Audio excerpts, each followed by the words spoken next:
Selamat pagi teman-teman, kita berjumpa lagi dalam episode kedua masih mengenai HR for non-HR people atau Human Resource Management for non-Human Resource people atau Principle of HR Management atau Fundamentals of HR Management. Ya.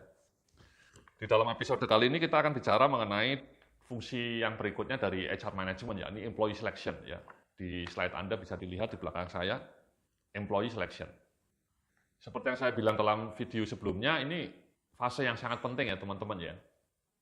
Kalau Anda salah merekrut orang, itu ya berabe ya, hasilnya berantakan. Saya punya klien yang rekrutmennya kurang optimal ya, jadi banyak karyawannya yang menurut saya kurang kompeten. Ya. Dia salah rekrut orang. Misalnya baru 6 bulan, orangnya sudah resign, tidak betah, itu juga sebenarnya kan kesalahan rekrutmen ya. Kenapa orang rekrutmennya tidak pandai mendeteksi potensi orang yang tidak bertahan? Kalau Anda instrumen atau wawancaranya bagus, Anda bisa mendeteksi orang ini loyal atau tidak. Atau mungkin orangnya bertahan sampai setahun tapi kinerjanya jelek, itu banyak juga, banyak terjadi. Sudah terlanjur direkrut, ketika masa percobaan lolos, tapi setelah masa percobaan kinerjanya mengecewakan. Sampai setahun lamanya. Atau tadi ketika diuji coba selama 3 bulan, masa percobaan setelah 3 bulan tidak lolos, itu juga salah rekrutmen.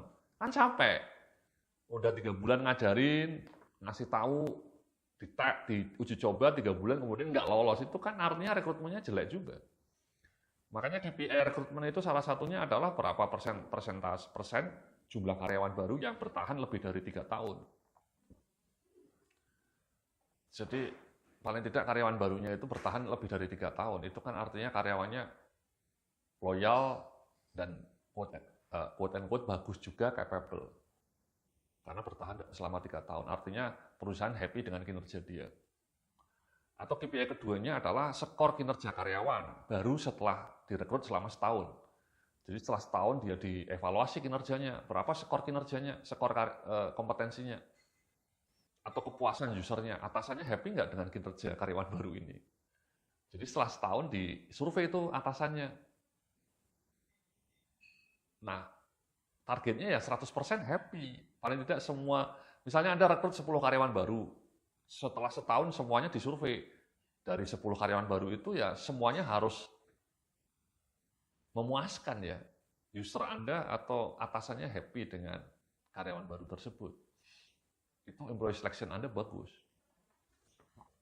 Oke. Nah ini Pak ya teman-teman ya, di slide berikutnya ini saya bilang bahwa konsep dasar alat tes seleksi itu ada 2, validitas, yakni tingkat akurasi alat tes dalam memprediksi kinerja calon karyawan. Misal jika dalam suatu skor tes si Abun mendapatkan skor A, maka ketika kelak bekerja si Abun memang benar-benar merupakan pekerja yang hebat. Ya ini teman-teman ya, jadi validitas ini kekuatan alat tes seleksi untuk memprediksi kinerja. Jangan sampai ketika dites hasilnya 90, tapi ketika kerja mengecewakan, itu berarti alat tesnya tidak akurat. Itu apa gunanya? Ya. Kemudian reliabilitas, konsistensi alat seleksi, artinya alat tes akan memberikan skor yang relatif konsisten meskipun seorang melakukan pengulangan tes. Nomor 2 ini penting juga. Misalnya orangnya dites pakai alat hari ini, minggu depan dites lagi dengan alat yang sama, itu hasilnya konsisten. Tidak berubah-ubah. Reliable jadi tesnya. Atau misalnya tes wawancara, itu kalau bisa ada standarnya. Jangan sampai hari ini diwawancara A nilainya 90. Besok diwawancara oleh B nilainya 70. Besok lagi diwawancara oleh C nilainya 50. Itu kan berarti standar interviewnya nggak ada teman-teman. Dan itu sering terjadi kalau untuk interview ya. Jadi makanya peneliti-peneliti ilmiah itu mengatakan interview itu alat tes yang paling buruk. Karena tidak konsisten. Masing-masing interviewer ngasih nilai yang beda-beda. Dan kemudian validitasnya juga jelek. Wawancara yang terbuka, open mind question, tidak ada standarnya, itu jelek validitasnya. Jadi misalnya ketika diwawancara, bagus nih jawaban-jawabannya keren, menarik, kita terimalah.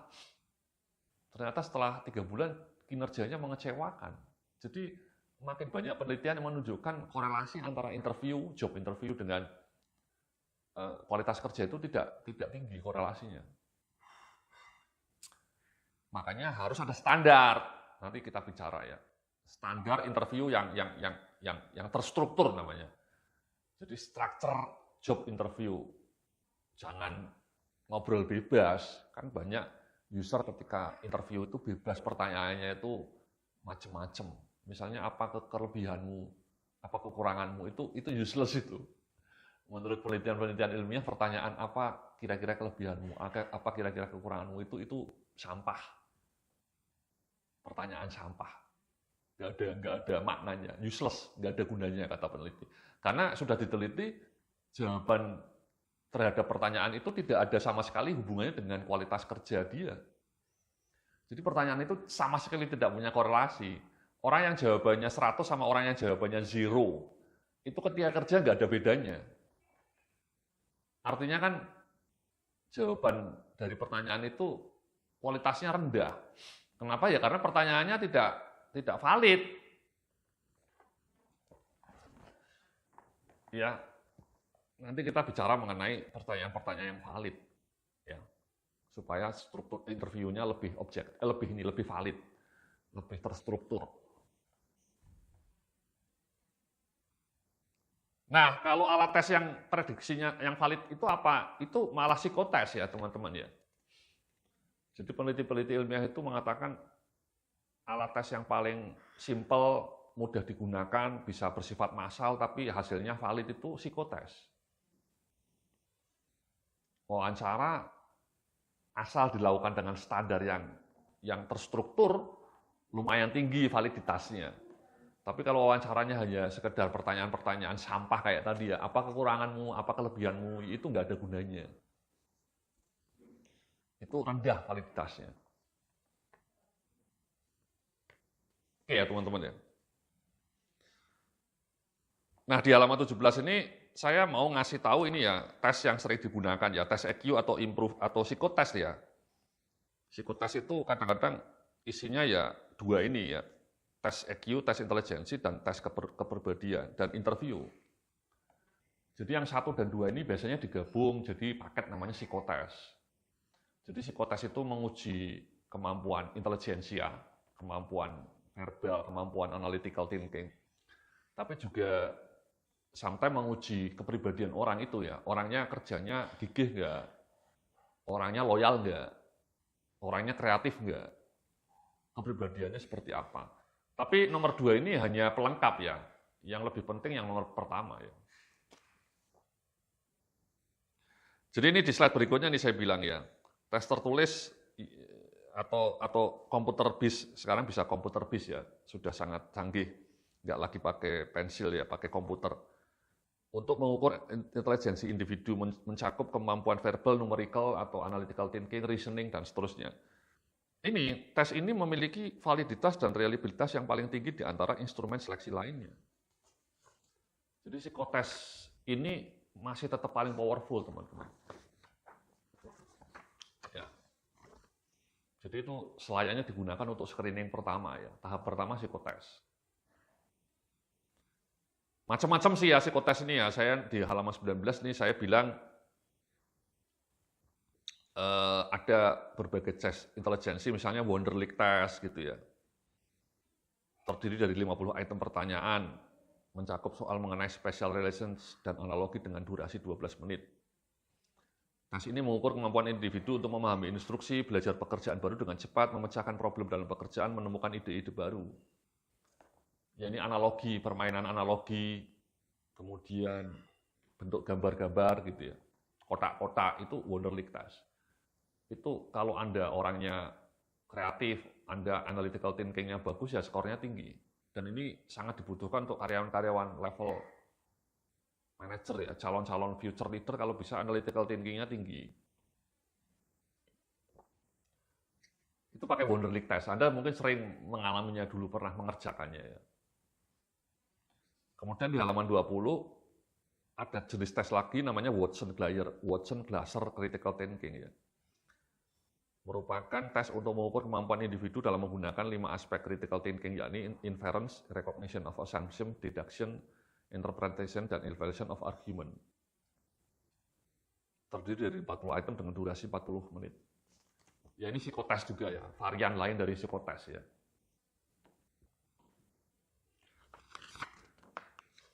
Nah, kelebihan tes intelijensi ini saya bilang ya, validitasnya tinggi, biayanya murah, praktis, sistem scoringnya bisa pakai komputer ya, jadi massal ya. Jadi kalau Anda punya 1000 pelamar, ya tes pertamanya mungkin pakai psikotes ya, BUMN itu kan pakai psikotes sebagai screening pertama. Jadi massal. Keterbatasannya bersifat bias terhadap suku bangsa tertentu ya. Warga Asia Timur secara konsisten selalu tinggi skornya, sementara warga Negro Amerika atau Black American selalu rendah skornya. Ya, makanya di Amerika itu banyak karyawan, banyak orang Black American, African American yang gagal diterima kerja ya. Karena ketika tes psikotes mereka kadang-kadang gagal. Jadi akhirnya menciptakan diskriminasi ya, maksudnya ketimpangan ya. Banyak manajer-manajer di Amerika itu yang jarang manajer Amerika yang African American. Ada, tapi tidak banyak. Oke. Kemudian yang berikutnya nih di halaman slide 22 ini instrumen yang digunakan tes personality ya, yang kedua ya. Instrumen yang digunakan untuk mengukur karakteristik atau profil kepribadian seseorang memiliki reliabilitas yang tinggi, sementara validitasnya tergantung pada profil kepribadian yang diukur dan jenis pekerjaan yang diseleksi. Contoh jenis kepribadian adalah MBTI atau tes DISC, atau sekarang yang lebih terkenal namanya Big Five.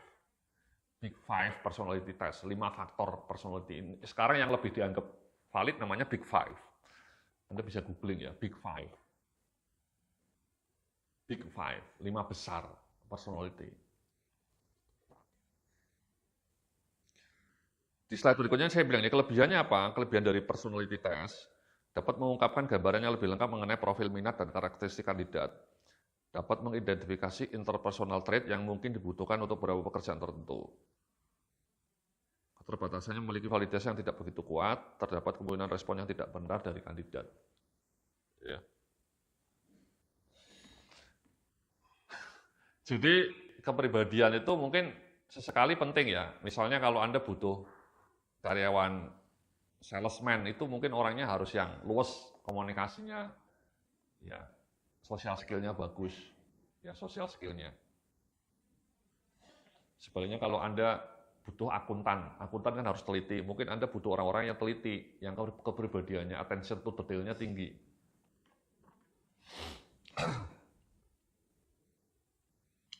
Di dalam Big Five itu ada Big Five itu 5 dimensi ya. Salah satu dimensinya namanya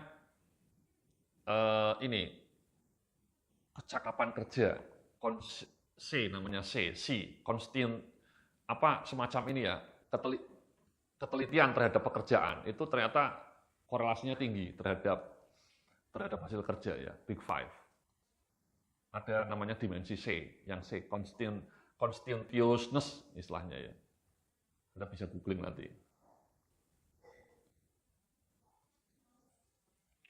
Nah yang terakhir wawancara ini ya. Jadi metode untuk menguji seseorang dengan maksudnya sebuah pertanyaan. Jika pertanyaan disusun secara baku dan struktur, maka disebut structure interview. Sebaliknya jika pertanyaan bersifat bebas dan longgar, maka disebut unstructured interview. Kelebihan metode ini adalah memberikan kesempatan kepada penilai untuk secara langsung bertatap muka dengan pelamar dan lalu melakukan probing atau menggali lebih dalam mengenai kemampuan seseorang tersebut. Di halaman berikutnya saya bilang nih, namun metode ini memiliki kelemahan, yakni munculnya subjektivitas dalam menilai, terutama jika sistem skor tidak dibakukan dalam format yang terstandar. Ya, jadi interview itu tadi ada structure interview dan non-structure. Nah, penelitian menunjukkan structure interview itu lebih objektif dibanding non-structure.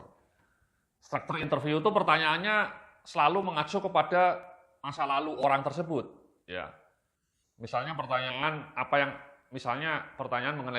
mengenai teamwork. Pernah nggak Anda kerja dalam sebuah tim? Ditanya. Oh pernah Pak. ceritakan peran Anda dalam tim itu apa, kemudian bagaimana cara kerja Anda, bagaimana hasil kerja Anda ketika bekerja dalam tim. Atau pertanyaan mengenai problem solving. Tolong ceritakan satu problem yang besar dalam hidup Anda. Ya, baik problem waktu kuliah, misalnya karyawannya fresh graduate ya.